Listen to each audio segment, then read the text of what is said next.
स्थापित कर सकते हैं। एक भी फोटो बाबा साहब अम्बेडकर का यहाँ सत्संग में नहीं है। क्या बाबा साहब के संविधान के बिना इस मंच को लगाने की अनुमति होती? क्या बाबा साहब के संविधान के बिना हमें खाने का अधिकार मिला, पीने का अधिकार मिला, शिक्षा का अधिकार मिला? जो मेरी माताएं बहनें यहाँ पर बैठी है, आप पढ़ना।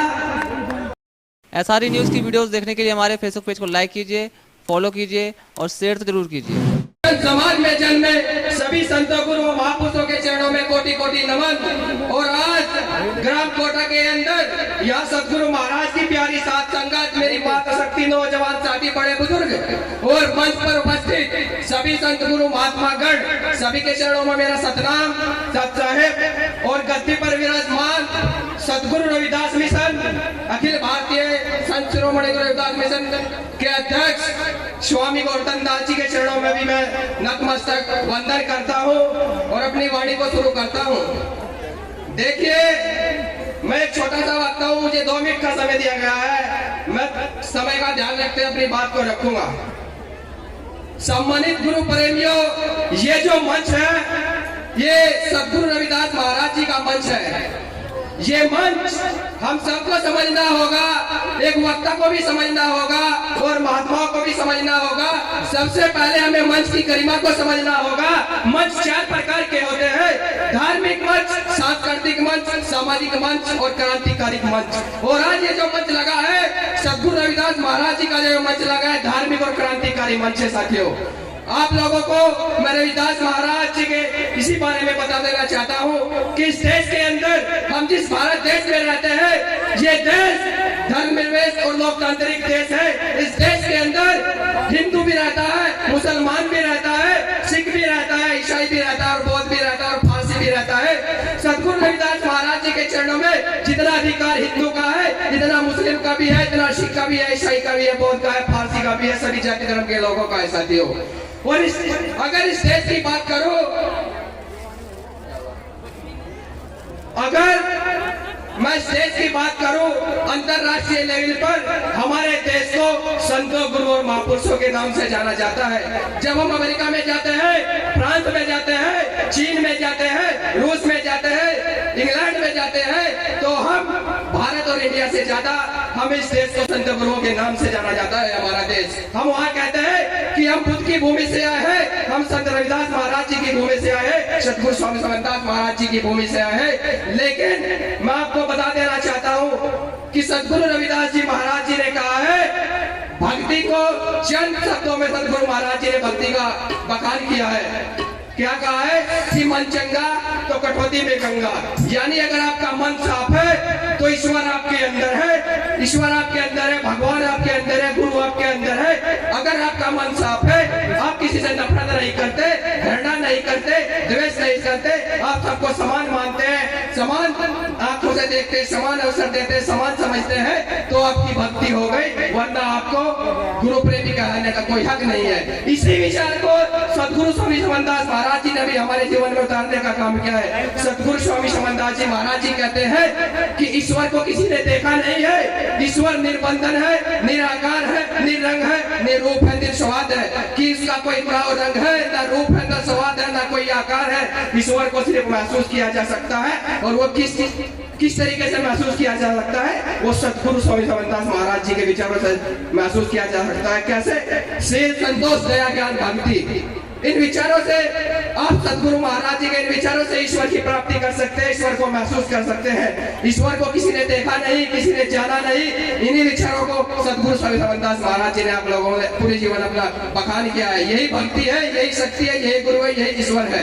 अब बात करूं क्रांतिकारी की, ये तो भक्ति की बात थी महाराज रविदास जी और सतगुरु स्वामी समन्दास महाराज जी की।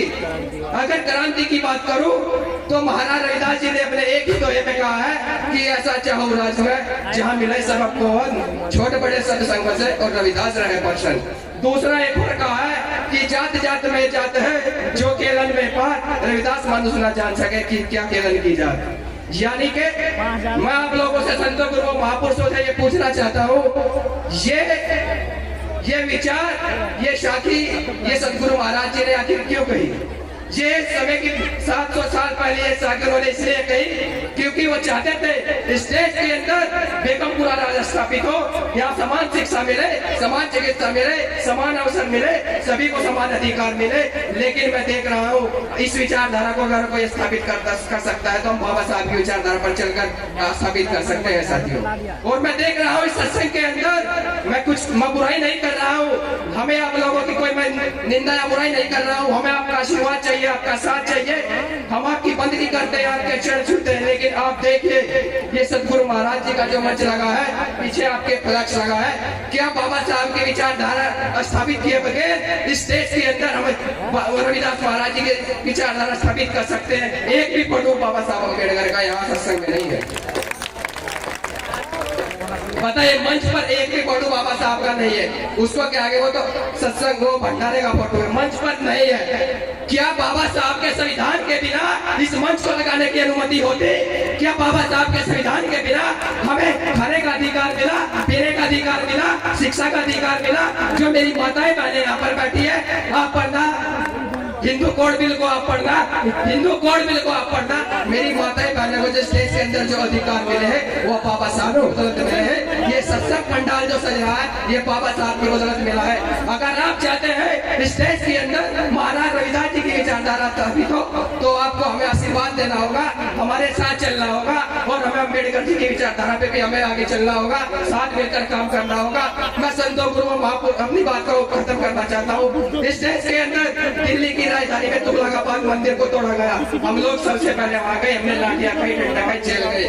आपके नजदीकी गाँव दिगोली में मेरे ताऊ जी यहाँ बैठे हैं, एपीएसपी में इन्होंने काम किया है, इनके साथी रविंदर बोल्लो वगैरह वगैरह नरेश गौतम सब वहां पर आए, वहां पर रविदास जी की मूर्ति तोड़ी गई, एक भी महात्मा वहां नहीं पहुंचा। खड़कोली के अंदर सब कुछ हुआ, कोई नहीं पहुंचा। हमें आपके आशीर्वाद और साथ की जरूरत है।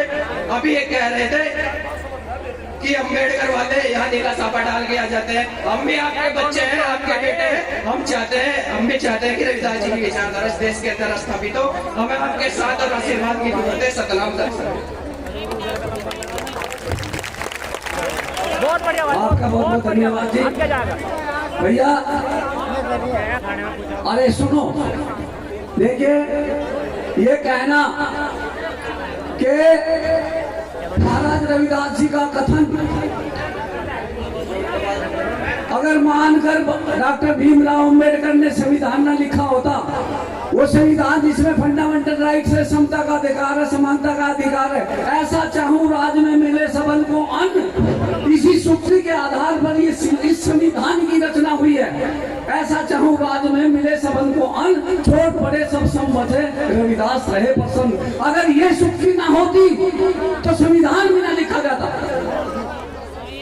तो बाबा साहब ने माना है महाराज रविदास जी को, उसमें फंडामेंटल राइट्स में समता का अधिकार, संपत्ति का अधिकार, नागरिकता का अधिकार, सारे अधिकार नहीं क्या? तो यही तो चाहते थे महाराज रविदास जी भी। तो मैं अगले वक्त हमारे इसी आश्रम के प्रबंधक किशन दास जी महात्मा से अनुरोध करता हूं कि वो आए और